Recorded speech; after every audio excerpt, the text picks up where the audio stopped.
예장 통합총회 산하 신학교인 호남신학대학교가 지난해 총회 결의를 학칙에 반영해 동성애자의 입학을 제한하고 나섰습니다.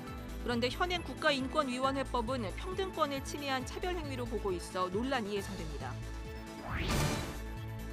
네팔에서 다음 달 17일부터 제3자가 개종 권유를 못하게 하는 새로운 종교법 시행령이 실시됩니다. 선교사들에게 큰 타격을 미칠 것으로 보이는 가운데 네팔에서 15년 동안 선교사로 활동해온 예승 네팔 선교센터 박성규 목사를 만나 자세한 이야기를 들어봤습니다. 국내 장로교 가운데 가장 큰 교단인 예장 통합총회와 합동총회가 여름방학을 맞아 각각 중고등부 연합수련회를 시작했습니다. 뜨거운 수련회 현장을 찾아가 봤습니다. 여러분 안녕하십니까? CBS 뉴스입니다. 예장 통합총회가 동성애 이슈를 확산시키는 가운데 총회 산하 신학교인 호남신학대학교가 학칙으로 동성애자의 입학을 제한하고 나섰습니다. 통합 산하 7개 신학교 가운데 동성애자의 입학 자격을 제한한 것은 호남신대가 처음입니다. 천수연 기자입니다. 호남신학대학교가 동성애자의 입학을 제한하고 나섰습니다. 호신대는 학칙 제3장 제9조 입학 자격에서 성경에 위배되는 동성애자가 아닌 자여야 한다고 자격 요건을 명기했습니다. 호신대는 지난 20일 대학 평의원회를 열어 이 같은 학칙 개정을 통과시켰습니다. 동성애자의 입학 제한은 2019학년도 대학과 대학원 신입생부터 적용된다고 학교 측 관계자는 밝혔습니다. 실제 내년도 호신대 신대원 신입생 모집 요강을 보면 동성애자는 응시할 수 없도록 표기돼 있습니다. 학부의 경우에는 지원 자격에는 제한을 두고 있지 않지만 기타 유의사항에서 동성애자인 경우 입학을 취소할 수 있다고 단서 조항을 넣어 사실상 입학을 제한하겠다는 입장입니다. 학교 측 관계자는 학칙 개정과 관련해 총회의 결의사항을 따른 것일 뿐이라면서 총회 결정에 준해 학칙도 개정된 것이라고 설명했습니다. 이 관계자는 사회법적 검토를 했는지에 대해서는 잘 모른다면서 총회가 하지 않았겠느냐고 총회에 책임을 돌렸습니다. 예장통합총회는 지난해 정기총회에서 동성애자와 동성애 지지자가 학교에 들어올 수 없도록 학칙 등을 개정해야 한다고 결의한 바 있습니다. 그러나 동성애자의 입학 자체를 제한하는 것은 사회법에 저촉될 수 있다는 우려가 제기되고 있습니다.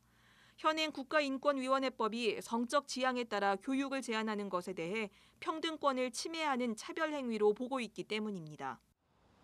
앞서 장신대는 정관 시행세칙을 개정해 동성애자와 동성애 지지자를 교원이나 일반 직원으로 임용하지 못하도록 했고 신대원생이 총회의 동성애 결의에 반하는 행위를 할 경우 징계할 수 있도록 신대원 학칙 시행세칙을 개정했습니다.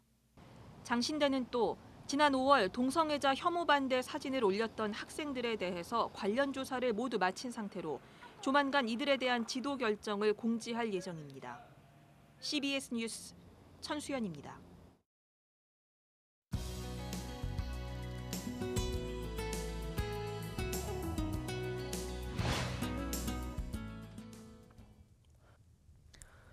기독교가 계속 성장하고 있는 네팔에서 다음 달 17일부터 제3자가 개종 권유를 못하게 하는 새로운 종교법 시행령이 실시될 예정입니다. 사실상 선교사들에 의한 선교 행위를 금지시키는 법이나 마찬가지여서 해외 선교사들에게 큰 난관으로 작용될 전망입니다.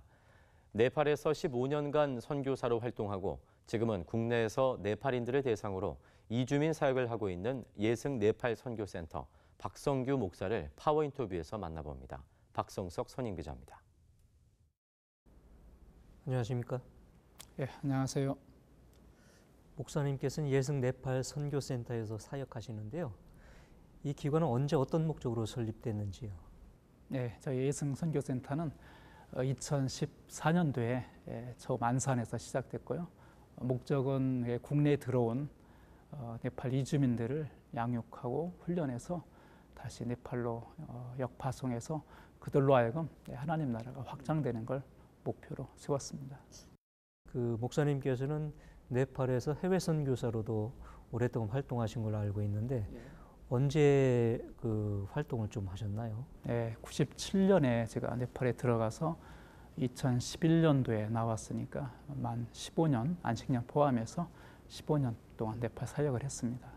주로 네팔에서는 어떤 사역을 좀 하셨어요? 예, 처음엔 이제 첫 텀은 이제 교육 사업을 했어요. 그래서 에버그린 스쿨을 열어서 그 조이하우스 그 아이들을 위한 훈련을 이제 교육 훈련을 시작을 했고, 두 번째 텀은 이제 NGO를 열어서 주로 이제 사회사업, 이제 학교, 병원, 고아원 이런 사역을 돕고 있었고, 마지막은 이제 목회자 훈련원 그리고 대학생 그 양육하는 그런 호스텔 사역을 하고 있었습니다. 네팔에서 이제 다음 달 8월부터죠. 8월부터면은 새로운 종교 관련법이 시행이 된다.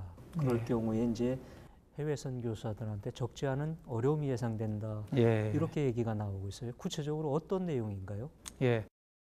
제가 알기로는 이제 네팔이 헌법은 종교 자유가 이제 보장이 되어 있다고는 하지만 실제로 힌두교가 국교였던 나라였고 지금도 80%가 힌두교이기 때문에 아마 힌두 구구 세력들이 다시금 이제 세력을 굳히기 위해서 종교를 개종하는 것을 금지한 법안을 이제 시행령으로 만들어서 오는 8월 17일부터 시행을 한다고 이렇게 들어서 알고 있습니다. 이제 일명 반개종법이라고도 예, 알려져 있는데요. 그렇죠. 이 반개종법이 시행되면은 선교사들한테 구체적으로 어떤 어려움이 따르게 되나요? 이제 이 시행법이 적용이 된다고 하면 일반 직접 선교는 참 어려울 것 같습니다. 이제 전에는 마음껏 거리 전도라든가 이제 퍼포먼스도 가능했는데 그것이 일단 이제 허용이 안 되고 만약 어겼을 경우는 그 법의 제재를 받게 되는 거죠. 애국인이 포교 활동이나 이제 전도 활동을 하다가 이제 발견이 되면 바로 이제 추방을 당할 수 있는 그런 법이 지금 시행 중이고, 국내 목회자가 그런 경우를 했을 경우에도 투옥 내지는 벌금을 물어야 이제 그 감옥에서 나올 수 있다고 이렇게 들었습니다. 아, 그렇군요. 조금 전 말씀에서 앞으로 네팔 선교는 직접 선교가 어려워진다. 그럼 간접 선교가 대안이 될 수 있는 건가요? 네, 글쎄 제가 생각할 때는 간접 선교도 만만치는 않을 것 같습니다. 왜냐하면 대부분의 그 사회 사업이나 이런 것들이 기독교 NGO를 통해서 진행되기 때문에 그 뒷 배경 조사를 하게 되면 결국 알게 되고, 그걸 빌미로 이제 비자를 제한한다든가 또 안 줄 수도 있어서 상당한 어려움이 예상되고 있습니다. 예, 그렇군요. 그렇다면 앞으로 네팔 선교를 위해서 한국 교회가 어떤 대책을 좀 마련해야 될 텐데요. 어떤 방향으로 대책을 마련하는 게 바람직할까요? 글쎄 대책이라고 보다는 좀 관심과 기도가 우선 필요한 것 같습니다. 제 생각에는 네팔이 아직도 이제 힌두교가 많이 있고 또 아직도 이제 복음을 모르는 지역들이 너무 많기 때문에 관심을 더 기울이고 중보기도가 필요하고, 이제 직접 드러난 사역보다는 이제 만약 선교사님도 들어가서 사역한다면 그들 속에 들어가서 이제 친구가 되어주고 그 드러나지 않게 그 성육신적인 섬김으로 그들을 섬기면서 서서히 관계 전도로 이렇게 스며드는 전도, 이거로 복음으로 나아가야 되지 않을까 싶습니다. 그렇다면 효과적인 네팔 선교를 위해서 그 대안으로 국내에 들어와 있는 이주민 사역에 대한 한국교회 관심도 많이 필요할 것 같은데요. 네, 맞습니다. 그래서 만약에 앞으로 점점 그 선교 사역이 어려워진다면 지금 국내에 약 4만여 명의 그 네팔 이주민들이 들어와 있습니다. 그들에게 이제 교회가 다가가서 사랑으로 이제 접촉하고 복음으로 그들을 섬긴다면 그들을 통해서 역선교가 이루어지지 않을까, 정말 좋은 선교의 대안점이라고 생각이 됩니다. 네, 목사님 오늘 말씀 고맙습니다. 네, 감사합니다. 한국기독교교회협의회와 조선그리스도교연맹이 광복절을 앞두고 8.15 평화통일 남북공동기도문을 발표했습니다. 남북교회는 73년간 분단된 채 갈등하며 사랑을 실천하지 못하고 있음을 고백하고 이 땅의 평화와 통일, 번영의 새 역사가 펼쳐지길 간구했습니다. 또 지난 4월 이루어진 남북 정상회담과 판문점 선언을 언급하며 한반도의 평화와 통일의 열매가 맺어지길 기원했습니다. WCC는 매년 8월 15일 직전주일을 한반도 평화 통일을 위한 공동 기도주일로 지정해 남북 공동 기도문으로 함께 기도해 오고 있으며 교회협의회는 다음 달 12일 구세군 아현교회에서 8.15 공동 기도주일 연합 예배를 드립니다. 밥상 나눔 운동을 통해 남과 북의 화해를 추구하는 밥 피스메이커가 다음 달 8일 오두산 통일전망대에서 열립니다. 다일 공동체는 오늘 경기도 일산의 거룩한 빛 광성교회에서 기자회견을 열고 평화 통일을 기원하는 뮤지컬 밥이 평화다와 생명의 쌀 이어가기 퍼포먼스 등이 진행될 예정이라고 말했습니다. 밥 피스메이커를 주관해온 다일 공동체는 남북이 밥을 나누어 먹는 날이 오려면 상호 간의 신뢰부터 구축해야 한다며 정부가 인도적 대북 지원을 확대해야 한다고 촉구했습니다. 국내 장로교 양대 교단인 대한예수교장로회 통합총회와 합동총회가 여름방학을 맞아 중고등부 연합수련회를 시작했습니다. 폭염도 못 말린 여름 수련회 열기를 송주열 기자가 취재했습니다. 대한예수교장로회 통합총회는 지난 23일부터 사흘간의 일정으로 중고등부 전국 여름수련회를 열었습니다. 수련회에는 폭염에도 불구하고 지난해보다 300여 명이 늘어난 70개 교회 1,035명이 참여했습니다. 여름 수련회는 우리 아이들이 1년 동안 기대하는 시간인 것 같습니다. 우리 아이들이 말씀을 집중적으로 들을 수 있는 시간이고 또 은혜의 체험의 현장인 것 같아요. 시간적으로 많이 어렵고 힘들지만 이 시간을 저희가 포기할 수 없는 이유들이 참 많이 있습니다. 말씀과 찬양의 잔치인 수련회의 백미는 단연 교회학교 발표회입니다. 아이돌 데뷔를 준비하는 학생의 현란한 댄스 공연에서부터 한마음으로 준비한 각 교회의 CCD 공연까지 학생들은 최선을 다해 무대를 보여줬습니다. 수련회의 재미라면 레크레이션도 빼놓을 수 없습니다. 예수님이 정말 좋다. 예수님이 정말 좋다. 예수님이 정말 좋다. 예수님이 정말 좋다. 찬양과 말씀 간증 시간에는 느슨해졌던 신앙생활을 돌아봅니다. 진로의 부분에 대해서 제 미래에 대한 확신은 항상 하나님께 달려있다고 생각을 해서 하나님 계획하시니까 항상 확신하고 있었는데 요즘 따라 어떻게 불안해지곤 했는데요. 그런 거에 대한 확신을 제대로 얻고 싶습니다. 네. 하나님을 통해서 신앙심을 더 키우고 싶은 것 같습니다. 그리고 얻고 싶은 건 기도를 통해서 하나님을 만나고 싶어요. 대한예수교장로회 합동총회는 우리는 세상의 소금과 빛을 주제로 총신대 양지 캠퍼스에서 중고등부 수련회를 가졌습니다. 수련회를 주관한 예장합동 전국 기독학생 면료회는 전국 교회의 사정을 고려해 수련회를 1차와 2차로 나눠 총신대 양지 캠퍼스에서 진행하기도 했다고 밝혔습니다. 면료는 기독학생으로서의 정체성을 독려한다는 의미로 예장합동총회에 다음 세대에 대한 교육관을 담고 있습니다. 하나님의 신앙 계승을 잘 된 다음 세대가 여러분들이 되시기 바라고 다른 세대가 나타나면 안 되잖아요. 지금 세상은 너무나 하나님을 알지 못하고 자기 마음에 원하는 대로 살고 있는 시대가 많습니다.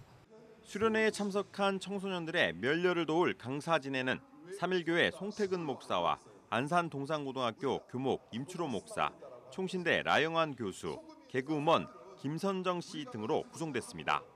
예장합동 2차 수련회는 60개 교회 950명의 청소년들이 26일부터 28일까지 총신대 양지 캠퍼스에서 말씀과 찬양, 쉼의 시간을 갖습니다.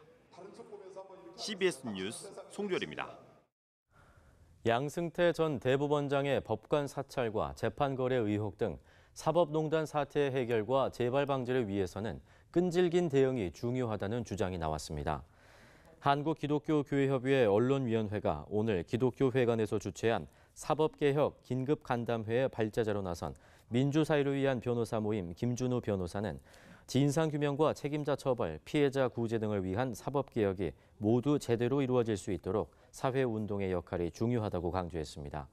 한편 교회협 언론위원회는 7월에 주목하는 시선으로 사법농단의 주역 대법원장 양승태를 선정하고 진상규명이 이루어질 때까지 관심을 갖겠다고 말했습니다.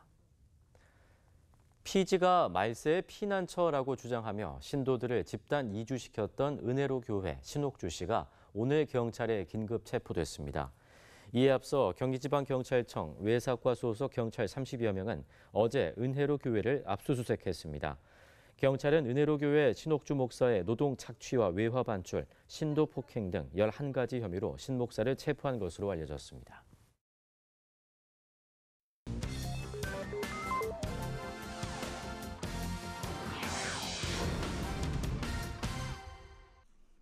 이어서 간추린 지역 소식입니다. 고신대학교 보건병원이 제9대 최영식 병원장 취임식을 가졌습니다. 최영식 병원장은 취임사에서 교직원과의 소통에 힘쓰겠다고 말했습니다. 저는 1,800여 명의 선원이 탑승한 고신호의 선장으로서 여러 교직원 여러분들과 항상 소통하며 여러분 한 분 한 분, 한 사람 한 사람이 신바람 나게 일할 수 있는 여건을 조성할 수 있도록 최선을 다하겠습니다.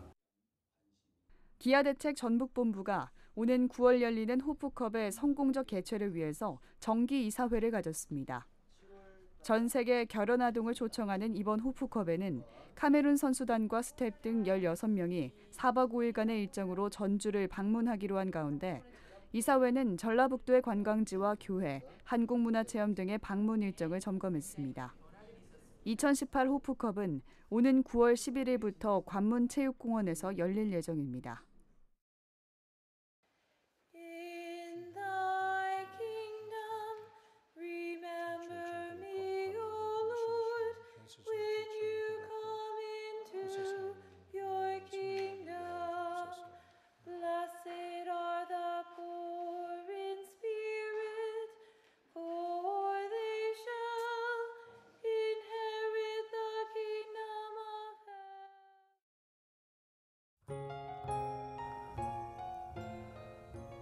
날씨입니다. 내일은 전국에 대체로 구름이 많겠고 곳에 따라 소나기가 오겠습니다.